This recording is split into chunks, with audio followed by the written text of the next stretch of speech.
The rain had been falling for 3 days straight when Maya first walked into the corner cafe on 5th and Elm, shaking water from her jacket like she had 1,000 times before. She had her father's eyes, dark and steady, and her mother's quietness, the kind that people often mistook for weakness. At 42, her face carried the soft lines of someone who had laughed often and cried harder. And the only thing remarkable about her appearance was a small, faded tattoo on the inside of her left wrist, an anchor wrapped in rope, barely visible beneath her sleeve. She ordered black coffee and sat in the corner booth, the one with the cracked vinyl and the view of both doors, old habits. She had spent 11 years in the Navy, 6 of them as a SEAL, the last 2 teaching other people how to survive things that shouldn't be survivable. She didn't talk about that. She never did. She had left that life behind when her daughter was born and her marriage ended in the same exhausting year, and now she ran a small bookshop 3 blocks away that smelled like vanilla and old paper and felt like everything she needed to become. The 2 men came in around noon. She noticed them immediately, not because they were loud, but because they weren't. They moved with the careful deliberateness of people who had already decided something. One was broad, late 20s, with a jaw built for intimidation. The other was wiry, quicker, scanning the room with restless eyes. They chose the booth beside hers, which meant they had noticed her too. Within minutes, the wiry one leaned across the aisle. "Hey, you look like you could use some company." His smile didn't reach his eyes. Close enough that she could smell the stale coffee on his breath. "I'm fine," she said. Her voice was even, almost bored. "Come on." The wiry one reached across and lifted her phone from the table. "Relax, we're just being friendly." That the few other customers in the cafe would later describe in wildly different ways. The woman at the counter said it happened so fast she thought she'd imagined it. The teenager in the far booth said he looked up from his laptop and the 2 men were simply no longer where they had been.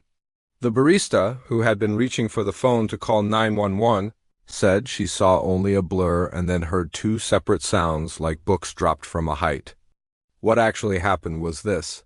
Maya placed her left hand flat on the table, shifted her weight exactly 3 inches, and moved.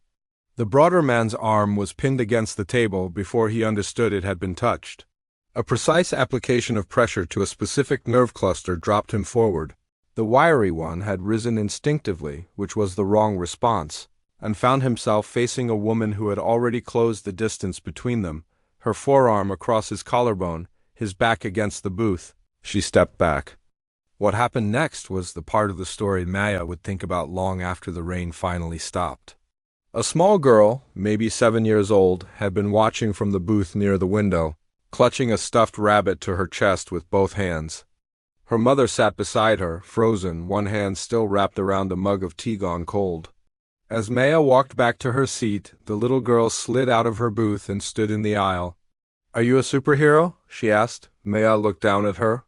The girl's face was open and entirely serious, the way only children can manage.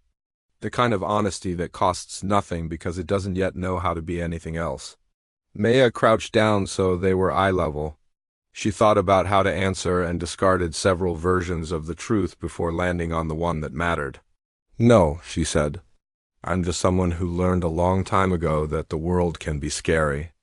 So I decided to learn how to stand in between scary things and people who deserve better."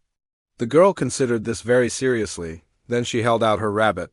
"His name is Captain," she said. "He's brave too."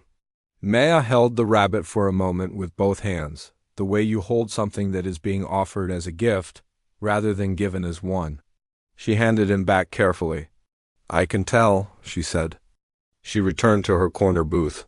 She finished her coffee slowly, listening to the rain ease against the windows and watching the light shift through the glass in long, pale lines across the floor. The cafe filled with quiet conversation again, the way water finds its way back into a space easy and inevitable. She left a generous tip and walked home through the lifting rain, her anchor tattoo dry beneath her sleeve, carrying everything she was without needing anyone to know it.